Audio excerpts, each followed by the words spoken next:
Magandang araw po sa ating lahat mga paps. Sa sandaling ito, samahan nyo kami upang tunguhin natin ang Luisiana, Laguna kung saan doon natin matutunghayan at masisilayan ang ganda ng Hulugan Falls. Yan, at ito ang ating makakasama. Ito, inahantay na lang tayo at para mag-go na tayo sa naturang lugar. Shout out nga pala kay Rolando Salapang, Leonardo Lopango at Edsel Ontalan. At yung tatlo, sila yung makakasama natin ngayon upang tunguhin natin ang Luisiana, Laguna. So binabagtas namin ngayon ang daan mula Batangas City. Papunta na kami sa Lipa at doon sa Lipa, doon na kami mag-i-exit papuntang San Pablo base sa ating mapa. So subaybayan natin at tunguhin natin ang naturang lugar at saksihan natin kung gaano ba talaga kaganda yung pinagmalaki ng Luisiana, Laguna, itong Hulugan Falls na iniika nila. So mga paps, ito na po yung daan na papuntang Luisiana, Laguna. Hindi lang natin nakuha ng video kanina doon sa may parting Lipa at San Pablo papunta rito sa kadahilanan na medyo mabilis ang aming takbo dahil nagmamadali din tayo sa oras dahil baka kakapusin tayo. Dahil sa ating estimated, umaabot po ng 3 hours and 30 minutes ang ating tatakbuhin bago natin marating ang Luisiana, Laguna magmula ng Batangas City. At okay din naman ang daan nila dito. Medyo nga lang makipot pero kahit papaano naman okay naman ang daan nila. Medyo nga lang medyo may maraming alam pa liko-liko ito. Yan. So malapit na tayo base sa ating mapa ngayon. Malapit na tayo doon sa tinatawag na Luisiana. So abangan na lang mga paps. At sa wakas mga paps, narating na rin natin ito ngayon. Nandito na rin tayo upang sumalang muna tayo sa orientation. Para sa ganon, alam na rin natin ang mga dapat natin gawin bago tayo pumunta sa naturang lugar. So mayroon tayong babayaran dito na 50 pesos para sa environmental. Tapos magbabayad tayo sa tour guide na 500 pesos.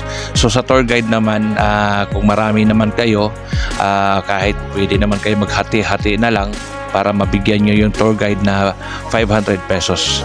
So after ng ating mixing orientation mga paps, sasakay tayo ng tricycle papunta doon sa pinakauna nating lalakbayin patungo doon sa sinasabi nilang Hulugan Falls. At ito na tayo.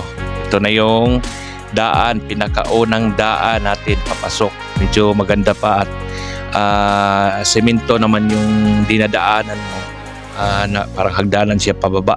Samahan nyo kami mga paps para sa ganon, at least sa mga may nais na gustong pumunta dito at pumasyal, magkaroon na rin kayo ng idea sa sistema at yun kung ano ba ang ating tinatahak at dinadaanan tungo doon sa sinatawag nilang Hulugan Falls. Nakaka-excite dito mga paps. Kung titingnan mo, puro mga kahoy, mga puno ng kahoy ang ating makikita sa paligid. Nakakatuwa syempre. Para sa akin kasi mga paps, minsanan ko lang nakikita itong mga ganitong tanawin buhat nung ako nandito na sa Luzon nagtatrabaho. Pero ako din ay laking probinsya, taga Zamboanga din ako. So malimit, namimiss ko rin ang mga ganitong tanawin kasi ito yung mga lugar na aking kinalakhan noon. Huminto muna tayo sandali dahil nagtatanong ang ating tour guide kung alin ba doon sa tatlong falls ang una nating pupuntahan dahil ito magkaiba sila ng daan. Para sa kaalaman ng lahat, dito po sa Luisiana, tatlo po ang falls na pwede mong puntahan at pwede nyo makita. So pinili na lang namin yung pinakamalaking falls at the same time pwede kang maligo. Base sa ating tour guide, itong falls na aming pupuntahan ngayon ay ito ang pinakamataas at ito yung tinatawag nilang Hulugan Falls. So ito ay maabot ng 286 feet ang taas na tinatalunan ng tubig mula sa papunta sa baba. So ang dalawang falls dito ay hindi po siya daw pwede tayong maligo doon kundi para lang sa mga picture taking o kaya video or vlogging. So pinili na lang namin ito dahil kailangan din namin makabalik dahil ang ating mga kasama ngayon ay may kanya-kanya pagtrabaho mamaya sa aming pag-uwi. So dito na lang tayo ngayon. Tunghayan na lang natin ito kung alin yung pinakamas malaking falls dito sa Luisiana, Laguna. So nag-iba na ang ating dinadaanan ngayon mga paps. Kanina may simento pa, ngayon lupa na lang talaga siya. So tukuyin pa rin natin hanggang makarating tayo doon sa gusto nating marating at puntahan. So malapit na talaga tayo. Kita na natin mga paps. Ito, may nakalagay na dito, I love Hulugan Falls. Yan. So malapit-lapit na. Ito, another daan na naman. Yan. Palusong na naman tayo na palusong. Pero tingnan nyo mga paps. Oh. Ang lalaki na puno ng kahoy lang makikita mo dito sa paligid. So sa ating mga dinadaanan, wala ka talagang madaanan na bahayan o makikita man lang nasa tabi ng dinadaanan natin. O tanging puno ng kahoy lang ang ating nakikita. Yun. Ito na yung medyo adventure sa ating mga dinadaanan. So hindi na siya simentado. Mga bato na siya. So okay naman pero konting ingat lang din kasi baka matapilok. Yan. Medyo mahirapan na rin siguro dito sa areang ito ang mga may arthritis na. Yan. Pero kung talagang gugustuhin mo, kaya mo pa rin mapuntahan ito kahit dahan-dahan lang. At kahit papaano naman, mayroon naman silang nilalagay dito sa bawat puno na pwede mong pagkakapitan itong mga kawayan. Yan. Pwede mo siyang kapitan kung sakasakaling medyo alanganin kasi yung paghakbang para magiging komportable ka pa rin kahit papaan. Pero ganun pa man, para nakaka-excite na mga paps dahil dito pa lang rinig ko na yung dagasa ng tubig. So siguro ito na yung falls na ating pupuntahan sa ngayon. Pakinig na dito sa aking area. So sa sandali siguro marating na rin natin. Ito na mga paps, nakita na rin natin sa wakas. Ito na nga, nakita nyo yan mga paps. So dito hindi pa lang natin matanawon siyang buo kasi medyo nasa taas pa tayong parte.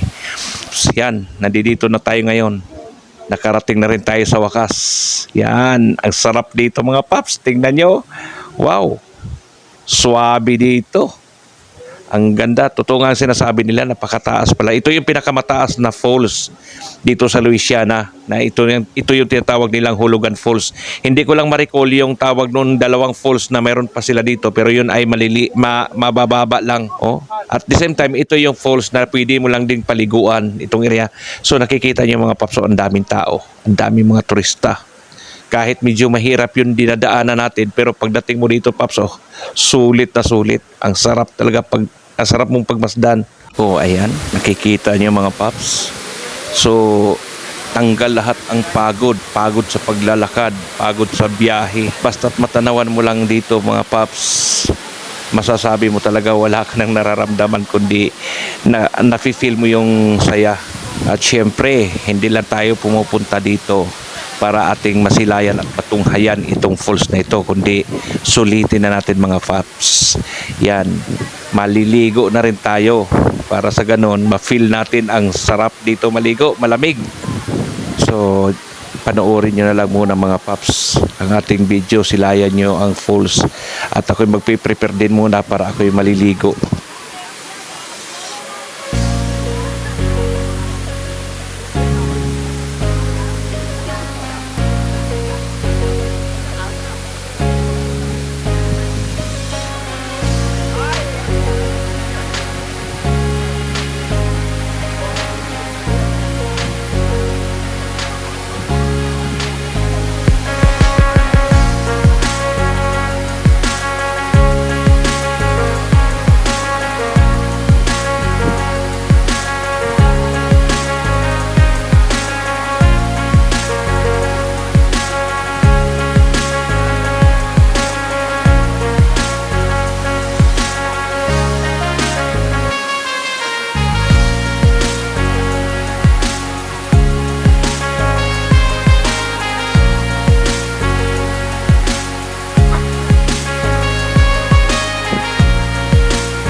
Hoy! Ulit naman yung mga Kuya!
So ito po yung ating matutunghayan dito mga paps sa kasalukuyan. Itong paligid mismo at itong mismong falls na ating natatanaw. So ito yung ating makikita dito sa naturang lugar. Napakasaya po at saka napaka adventure po ang ating lakad sa ngayon. So okay naman at nagiging successful naman din ang ating lakad at higit lang namin na kasaya dahil ay sa katuparan namin ang matagal na rin namin itong ipinaplano ng mga kasama ko na puntahan namin itong lugar na ito at ay sa katuparan ito sa ngayon. At ako ito sa pusong nagpapasalamat sa inyong pagsubaybay mga paps. Paki-comment na lang ako para sa ganon nalalaman ko kung saan nakarating ang video kong ito. At paki-like na lang at share mga paps para sa ganon updated kayo sa mga susunod pang mga video na aking i-upload. Yan, maraming salamat sa inyo mga paps at God bless us all.